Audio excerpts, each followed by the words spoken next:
Presiden kemarin menekankan pentingnya 2 solusi negara begitu. Ini Presiden menegaskan jika Palestina merdeka, maka juga menjaga keamanan Israel. Di satu sisi, solusi perdamaian ini juga masih menjadi pro kontra begitu, Prof. Bagaimana menurut Prof. Hikmahanto sendiri terkait bagaimana kemudian apa yang dikatakan oleh Presiden Prabowo untuk mengakui Palestina, tapi tetap menjaga Israel begitu?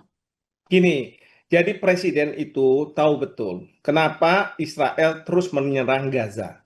Karena mereka menganggap, Israel itu menganggap bahwa selama Hamas ada di Gaza, maka kami itu akan terus diserang. Kalau sekarang Gaza, tepi barat di bawah pendudukan kami, maka serangan balasan ke sana itu adalah tindakan polisionil. Karena itu bagian dari eh, Israel, tindakan polisionil.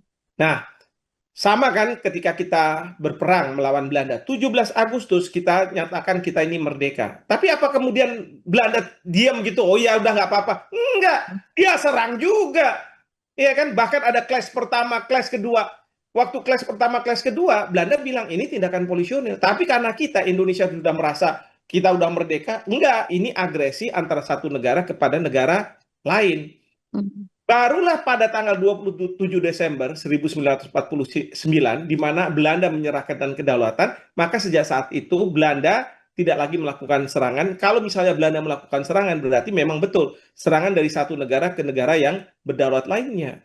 Nah ini dari pihak Israel, dia bilang, ya kalau saya nanti akui Palestina sebagai merdeka, apa jaminannya bahwa dari Palestina tidak akan menyerang saya? Dan kalau misalnya Palestina menyerang ke saya, ya, jangan-jangan itu sudah penyerangan negara ke negara lain, ya kan?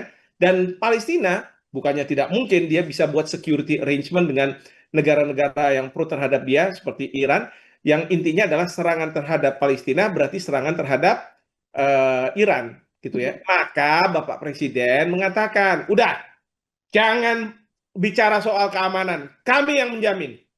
Kami itu bukan hanya Indonesia, tapi masyarakat internasional yang akan menjamin, dan kemudian serangan itu kita harus pastikan bahwa ditaati, sehingga beliau mengatakan harus ada pasukan perdamaian, peacekeeping operation, yang di Indonesia nanti kita akan menyumbang sampai 20.000 atau lebih kalau dibutuhkan. Kan gitu ceritanya. Jadi harus dipahami seperti itu. Begitu.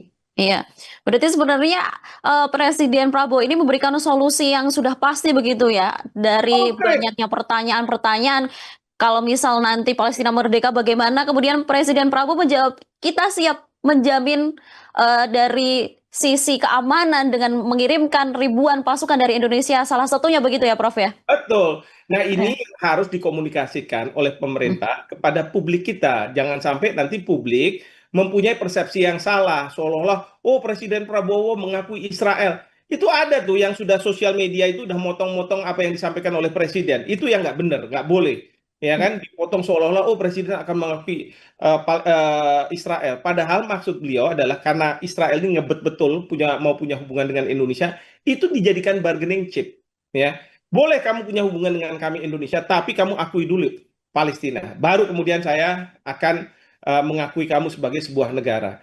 Lalu kemudian kamu punya masalah dengan keamanan, oke, boleh. Masyarakat internasional kita akan bicarakan, dan biarkan nanti kami yang akan memberikan jaminan itu. Ya, nggak usah Amerika Serikat, tapi kami, ya, dengan pasukan perdamaian, dan Indonesia berkontribusi sampai 20.000 orang seperti itu. Oke. Download Tribun X sekarang. Menghadirkan lokal menjadi Indonesia.